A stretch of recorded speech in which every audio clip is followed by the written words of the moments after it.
Bonjour à tous, on se retrouve aujourd'hui pour le déballage et surtout le test d'un petit accessoire qui peut vraiment vous simplifier la vie au quotidien, et c'est un clavier Bluetooth pliable, donc transportable. Alors le clavier arrive dans un colis Amazon tout à fait standard puisque je l'ai commandé sur Amazon. Et dedans, donc, voilà le petit clavier. Alors c'est une marque que je ne connais pas, qui m'a sollicité, et ça m'intéressait de tester ce type de produit parce que, comme tous les produits que je teste, en tout cas la grande majorité, ce sont des produits dont j'ai besoin, et ce produit-là, je vais l'utiliser essentiellement par exemple sur ma télé connectée LG. Je n'ai pas de clavier Bluetooth, j'ai juste le clavier de mon PC, et donc quand je dois descendre pour taper des choses, genre des mots de passe, des adresses, etc., je descends le clavier, le dongle et tout ça, c'est pas pratique. Avec ce type de clavier, non seulement déjà vous pouvez voyager et partir avec un clavier toujours sous la main, mais en plus, vous pouvez très facilement l'appairer puisque c'est du clavier Bluetooth. Alors, le clavier en lui-même arrive donc dans un petit packaging carton écrit tout en anglais, rien de bien spécial. On voit que le produit est fabriqué en Chine, comme beaucoup de petits gadgets qu'on peut trouver. Alors je dis gadget, mais en fait ce clavier-là, je ne sais pas du tout s'il est qualitatif ou pas, on va voir tout de suite.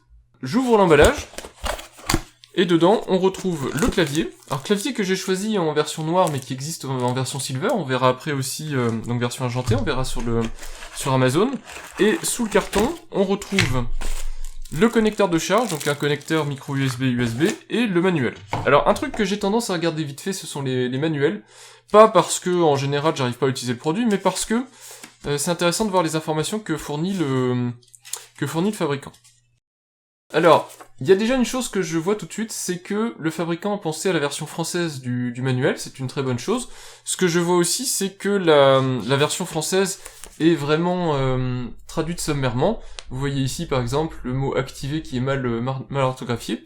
Mais toujours est-il que la version française du manuel existe, et qu'en plus, ce manuel-là a l'avantage de vous présenter quand même des fonctionnalités principales du clavier. Donc ça a le mérite d'être là, d'être présent, et d'être traduit dans votre langue. Donc c'est plutôt pas mal. Je déballe le câble USB, mais vous allez voir qu'il n'y a rien d'extraordinaire.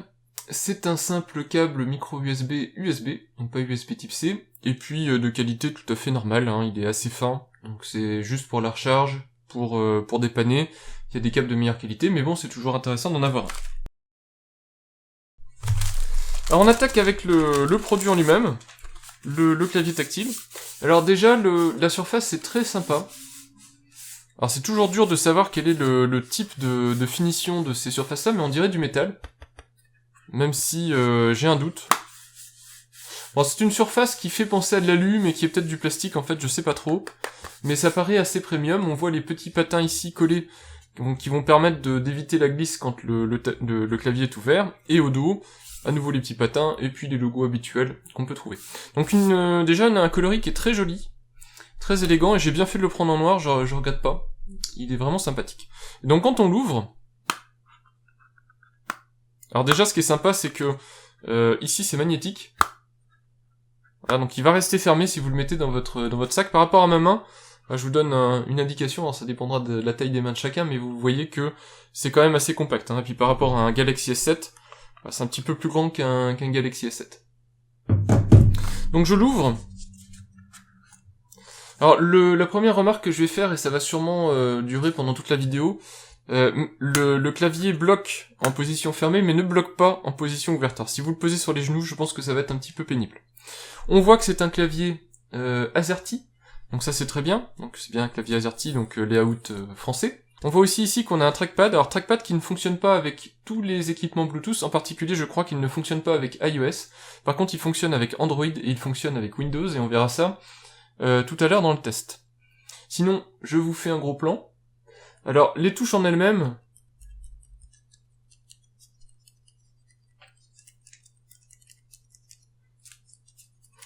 bon, on est bien d'accord que ça va pas être du clavier pour taper des heures et des heures au quotidien, mais pour du dépannage, pour devant la télé, ou pour sur une console, je sais pas, en fonction de l'utilisation que vous aurez, ou sur une tablette éventuellement, ça peut tout à fait faire l'affaire.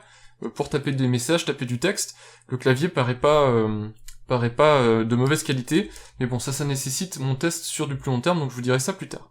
Toutes les touches sont là, donc on voit le verrouillage majuscule, les majuscules, contrôle, la touche fonction, qui vous permet d'avoir les touches secondaires, et donc vous avez les principales touches ici en violet, qui sont les touches secondaires, touches qui vous permettront donc d'accéder aux réglages, par exemple l'activation du Bluetooth, augmenter le son, faire un copier-coller, des choses comme ça. On voit aussi qu'on a ici iOS, Android et Windows, donc on verra exactement comment ça marche. Mais je pense qu'on a fait le tour, et puis on a ici 3 voyants.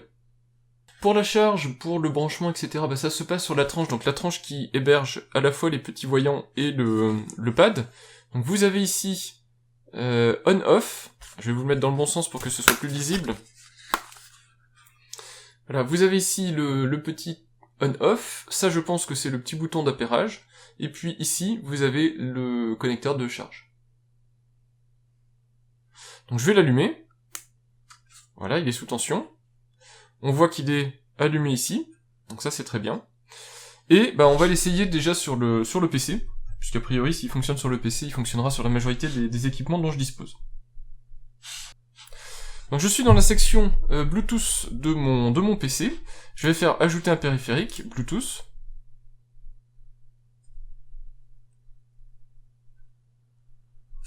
J'ai appuyé quelques secondes ici sur le petit bouton d'appairage, on voit que le voyant Bluetooth clignote.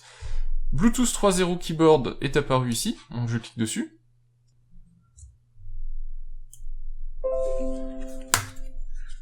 Apparemment un appui sur la touche entrée du clavier suffit. Sinon j'ai tapé le code PIN au hasard, le code PIN qui apparaissait ici dans le doute, suivi de la touche entrée, le clavier est reconnu, j'appuie sur OK. Et donc maintenant, c'est vraiment pas mal, hein, le trackpad fonctionne. Évidemment, vous avez tous les raccourcis trackpad qui fonctionnent comme si vous aviez un trackpad portable. Donc en particulier, vous pouvez faire les appuis à plusieurs doigts, les bascules entre applications, etc. Vous voyez que derrière, l'ordinateur réagit. La tape du texte, maintenant, on va essayer tout de suite. Bon, il n'y a pas de surprise. Alors, je fais ça vite fait pour vous montrer que ça fonctionne. Donc le clavier est appairé, je suis bien ici sur une machine Windows, avec un petit clavier, Bluetooth, repliable, compact. Donc ce qui va se passer maintenant, tout simplement je vais l'utiliser pendant quelques semaines, je vais voir sur ma console Xbox, sur ma télé, sur mon téléphone, sur ma tablette, etc. Voir si ça gère bien si ce clavier gère bien les profils Bluetooth, donc les profils multiples, est-ce que j'ai besoin de le réappairer, etc. à chaque fois ou pas. Voir quelle est son autonomie, sa vitesse de charge, et puis on se retrouvera pour le débriefing de cette vidéo. Mais en tout cas, pour un premier essai, ce clavier, mis à part cette petite charnière là, je sens que ça va être le retour négatif, cette petite charnière là et là qui ne se bloque pas, clavier qui me paraît être de qualité tout à fait correcte, et qui s'appaire sans problème, donc il fait très bien le job avec son petit trackpad bien pratique. Ça fait maintenant un mois que j'ai ce petit clavier que j'utilise chez moi, donc je l'ai acheté le 2 novembre et on est aujourd'hui le 3 décembre. Il est temps de faire le point et vous expliquer ce que j'en pense. Alors, d'une part, il y a tout un aspect qui n'a rien à voir avec ce clavier. J'ai commandé ce clavier-là, à la base, pour le brancher soit sur ma TV, ma télévision LG OLED, soit sur ma Xbox One S. À ma grande surprise, et là, mea culpa, c'est de ma faute entièrement, les TV LG n'acceptent pas les claviers Bluetooth. Je ne sais pas pour quelle raison. Il y a quelques claviers que vous pouvez brancher dessus, mais pas des claviers Bluetooth standard. Ce qui est extrêmement dommage pour pouvoir naviguer, etc. Puisque vous pourriez ici utiliser le pad pour le pointeur, donc sur l'écran, et puis taper avec le clavier quand vous cherchez quelque chose plutôt qu'utiliser le clavier virtuel. Je ne sais pas pourquoi ils l'ont pas implémenté. Je m'étais dit c'est pas si grave que ça, puisque j'utilisais aussi beaucoup ma Xbox en tant que lecteur multimédia. Eh bien les claviers Bluetooth ne sont pas non plus compatibles avec les Xbox. Je crois que vous pouvez brancher des claviers USB plus standard, mais pas les claviers Bluetooth, et je ne sais pas non plus pourquoi, ce qui est vraiment super dommage, si vous voulez par exemple taper du texte sur votre Xbox. Donc on va oublier tout de suite la raison pour laquelle j'avais commandé ce clavier. J'ai ici branché le clavier à nouveau sur l'ordinateur pour vous faire le compte rendu. Alors, c'est évidemment pas un clavier que vous allez laisser à demeure sur une machine de bureau, etc. Pourquoi ? Parce que après plusieurs semaines d'utilisation, ce que je peux vous dire, c'est au niveau de la disposition des touches, c'est vraiment pas mal, c'est bien fait, mais comme il y a la notion de charnière en fait, vous allez voir que les touches ici sont décalées par rapport à un clavier standard. Donc ici vous voyez par exemple le A et le Q sont légèrement décalés, mais dès qu'on arrive au niveau de leur charnière, les touches sont à nouveau réalignées et recommencent à se décaler. En fait c'est un petit peu embêtant parce que du coup elles n'ont pas une disposition plutôt standard de clavier, et donc du coup assez régulièrement vous allez faire des fausses frappes. Ensuite, l'autre point, c'est que même si, pour le coup, la marque Jellycomb a fait du mieux qu'elle pouvait donc pour mettre les touches au bon endroit, il y a des petits comportements spéciaux que je vais vous montrer. Par exemple, vous avez cette touche-ci. Cette touche-ci, c'est une touche combinée F11 et volume. Alors en fait, je ne savais pas ce que voulaient dire les touches iOS, Android et Windows, j'ai toujours pas vraiment compris, si ce n'est que je pense que ça active des profils qui sont plus ou moins spécifiques au type de matériel sur lequel vous le branchez. Mais si je vous montre ici le compte rendu, enfin le résultat avec en activant le profil Windows, donc là j'active le profil Windows, et je vais appuyer sur F11, vous devez voir en fond, ici, mon navigateur qui passe en plein écran et qui sort du mode plein écran. Mais si j'active le profil Android, donc ici, et que j'active là les touches F10 et F11, alors vous allez pas voir mais je vais vous le mettre, hop, voilà, donc vous allez voir ici, voilà, vous devriez voir que ça manipule ici le volume sonore de la machine, quand je passe en profil Android. Donc au final, c'est un clavier donc qui a un layout assez petit, et donc ce qui explique qu'une touche a plusieurs fonctions. Donc c'est évidemment pas un clavier que vous pourrez utiliser au quotidien. Toutefois, si vous branchez ce clavier-là, enfin vous le connectez à une tablette, un petit ordinateur, et que vous avez régulièrement, je sais pas, des mails à envoyer, de la navigation, des choses comme ça, c'est un clavier qui va vous changer la vie. Déjà parce que, voilà, ça vous pouvez le mettre dans un sac, c'est extrêmement compact.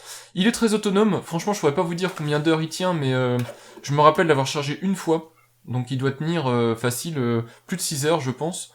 À mon avis c'est largement plus que ça, mais j'ai vraiment pas compté le nombre d'heures, c'est une autonomie qui est très appréciable. Donc un clavier qui se plie, qui tient fermé par les aimants, et donc que vous pouvez glisser dans un sac, qui va être robuste, costaud, et puis quand vous en avez besoin, vous le dépliez, et vous commencez à taper dessus.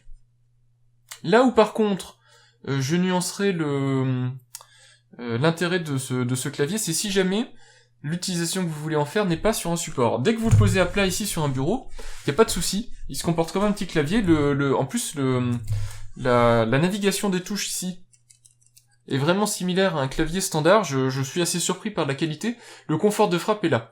Par contre, le problème c'est si vous le posez sur les genoux, la partie mobile ici n'est pas retenue, c'est-à-dire que vous pouvez pas la verrouiller, il n'y a pas d'aimant, il n'y a rien du tout, et donc du coup, vous allez avoir un clavier qui va se disloquer un petit peu sur la surface sur laquelle vous la posez, et donc du coup, qui ne va pas être pratique à utiliser pour taper. Alors c'est un petit peu le truc qui est dommage, c'est que c'est prévu pour être posé sur une table, sur un bureau, sur une surface plane, mais si vous l'utilisez en mobilité, éventuellement vous pouvez le tenir ici au milieu, mais voilà, les côtés ici étant mobiles, eh bien, il bougera si jamais vous le posez pas sur une surface dure. Je pense, je sais pas, si vous le tapez dans votre lit, vous avez besoin d'une tablette et d'un clavier par exemple, et bien sur la couette, ça va pas marcher non plus. Voilà, un peu dommage, surtout que la marque avait prévu les aimants pour tenir fermé, il suffisait de prévoir les aimants pour tenir ouvert, et ça aurait peut-être pu compenser la problématique.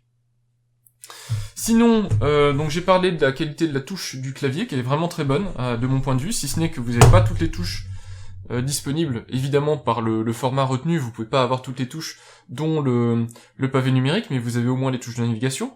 Côté, ici, pad tactile, eh bien il y a vraiment tout ce qu'il faut, c'est-à-dire que non seulement vous avez la navigation qui est fluide et qui se passe bien, alors la surface est pas très grande, mais ça suffit largement pour naviguer ici à l'écran, et puis vous avez ensuite tous les, ici vous voyez je zoome, ou je dézoome, vous avez tous les doubles tapes, triple tap, etc. Donc là je navigue verticalement, vous voyez avec 2 doigts, tout ceci est évidemment intégré dans l'OS, mais fonctionne bien, donc vous pouvez très rapidement naviguer avec un doigt, 2 doigts, zoom, faire le pinch, là, le pincer, et agrandir, etc. Donc tous les mouvements sont reconnus et fonctionnent bien, et de manière plutôt fluide.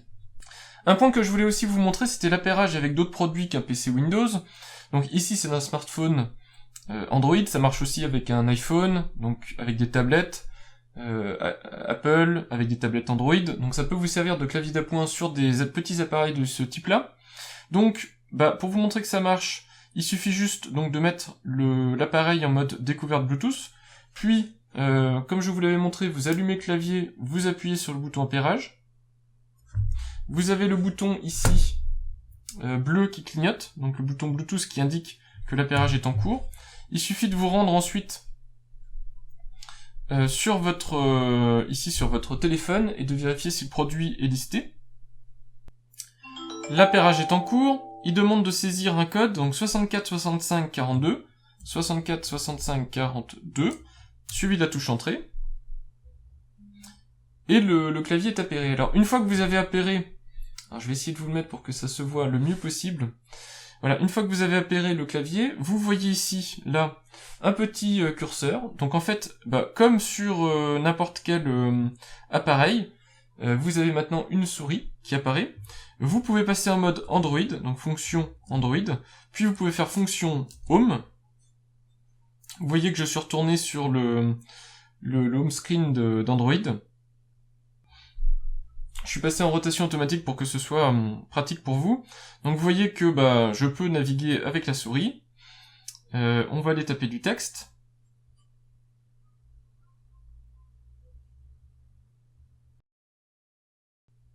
Donc j'ai la navigation avec les deux doigts, je peux naviguer verticalement, et puis je peux me mettre ici et chercher, par exemple ma chaîne, hein. Hop. J'en profite d'être sur Android avec ce petit clavier pour vous montrer qu'il y a parfois des petits soucis. Alors ici, en l'occurrence, je vais vous montrer en tapant du texte. Donc je vais aller dans la barre de titre. Si je tape Google, ça marche bien. Si ici j'essaye de taper le point, vous voyez qu'il y a un symbole inférieur qui apparaît. Comme si le clavier était en fait un clavier QWERTY sur lequel on avait collé des autocollants AZERTY. De la même manière, si ici je veux taper une virgule, eh bien j'ai le M du clavier QWERTY.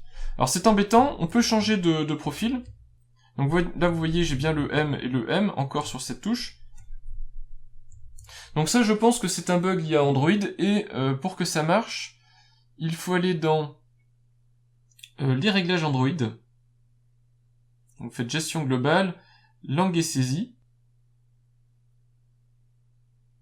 clavier physique.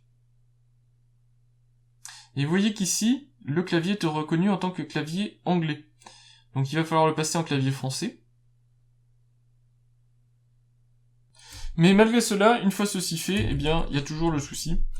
Je pense que c'est plus lié à un problème de smartphone, donc ici de Galaxy S7 et surtout de Samsung, puisque je n'ai pas eu de souci avec d'autres téléphones Android. Voilà, donc je pense que c'est uniquement un problème sur ce type d'appareil. Toujours est-il que sur les autres appareils, la frappe est normale et je n'ai pas ce souci de disposition de clavier qui pose problème. Pour vous prouver quand même que ça peut fonctionner sur Android, je vous montre ici donc avec une virgule sur un smartphone Motorola, vous avez toujours le M qui est appuyé, mais si vous changez le réglage par défaut, qui est je ne sais pas pour quelle raison anglais, vous le passez en français, et donc je retourne dans Chrome pour essayer de taper du texte, vous verrez qu'en appuyant sur virgule maintenant, eh bien j'ai bien la virgule qui est tapée, le clavier est bien passé en français. Et puis c'est vrai pour toutes les autres touches. Donc problème spécifique Samsung.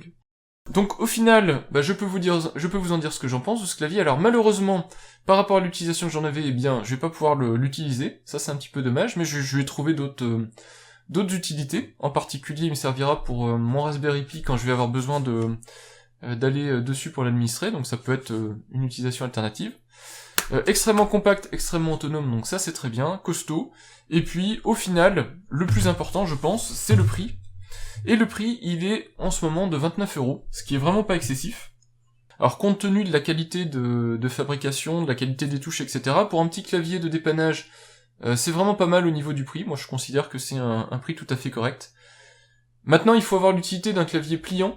Donc si vous avez 30€ à mettre et que vous voulez un petit clavier compact, vous avez d'autres marques qui ne feront des claviers pas pliants, mais en tout cas, peut-être un peu plus pratiques à utiliser au quotidien. Voilà. Mais si vous cherchez le côté compact, pliant, transportable, autonome, ce clavier-là sera certainement plus adapté à ce que vous cherchez. Donc 29€ sur Amazon.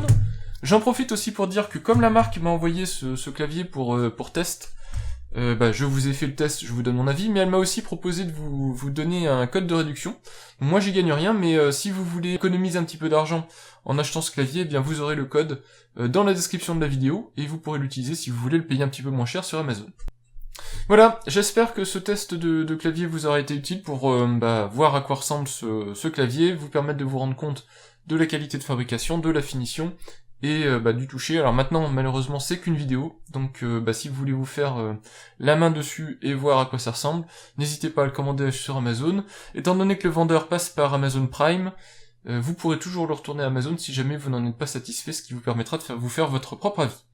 Voilà, je vous remercie d'avoir suivi cette vidéo, et puis je vous dis à bientôt pour de prochains tests. Au revoir.